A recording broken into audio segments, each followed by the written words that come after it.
Today we're looking at a totem pole that was created in North Carolina. You guys can see the way the face on the bottom of it is done, and if you look at the stripes and things up top, the way the carvings are done for the headdress of this ancient American. It's important to remember that they had a very bird-centric culture, so they oftentimes put birds on the heads. You might be able to see the darkened beak and the eye of some type of eagle or raven on top of the head of this person.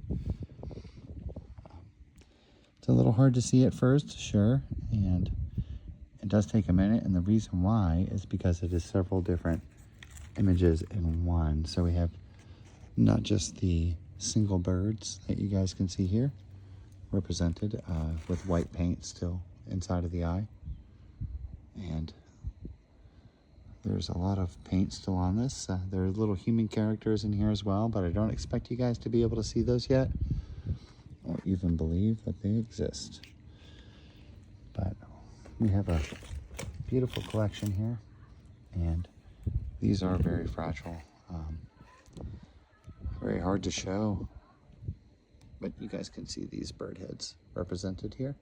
And if you look closely at the eye, where the eye would be in this bird head, you guys can see how the texture is done, how the carvings are done, and even how there are mushrooms that have been preserved. They were taking care of this art. The whole neck of this, what looks like a sea bird, is portrayed, and I'll show you some of the texture and the colors there in the light. And we can look at the whole thing here so that you guys can see the neck represented. It's a very unexpected art, so some people are like, what's going on here, you know? Well, you can see the duck head here with the eye carving done really well in the wood. It's hard to believe it, you know? That's the only thing. You can see the crest separated, the different color. It's very easy to see. It's just that your mind is saying no. No, there's no way. But you gotta remember, indigenous folks, you know, they used everything of what they did, and what I believe here, what I have here, is a tree. Not just the roots of a tree, as I originally suspected, but actually a whole tree. The whole thing. I believe that they harvested this entire tree in an effort to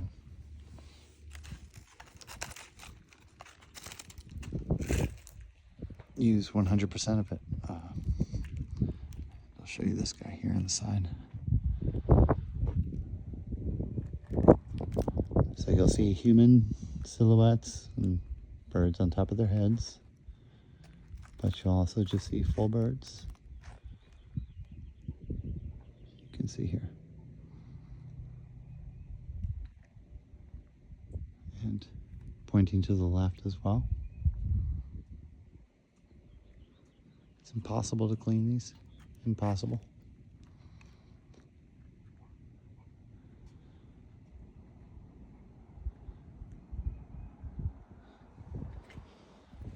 This is my bus.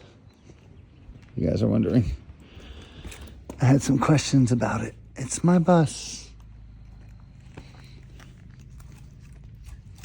Here we have a... Let's come over here and see it.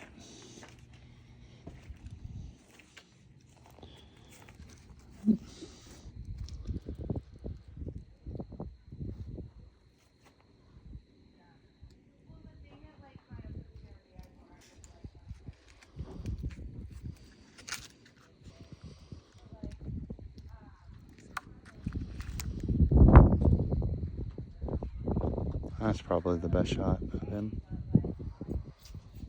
Super neat.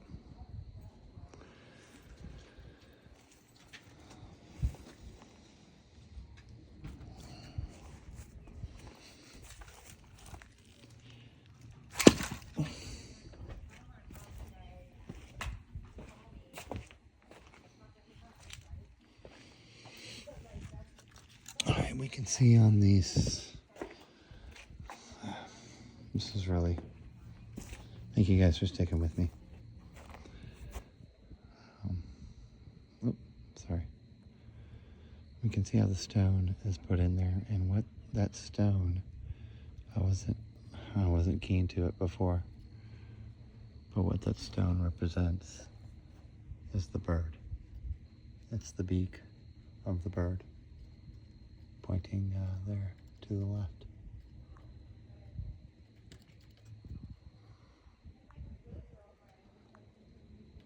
Guys, thank you so much for commenting and liking and stuff, because it's not just me, it's not just my own passion for doing this, but it's your guys' encouragement along the way as well.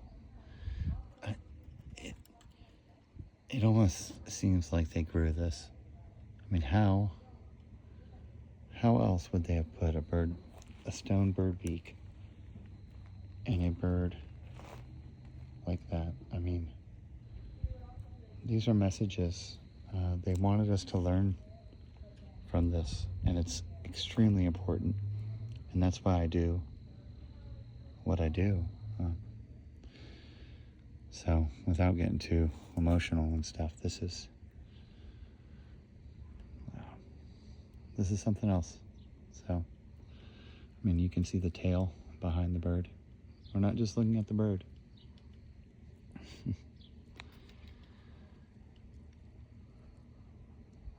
The whole totem. When you realize that one thing is intentional, you start to look at all of it, and you start to realize that every single little bit of it is intentional. So, take care, and we'll follow up on the next one. Thank you guys. Bye.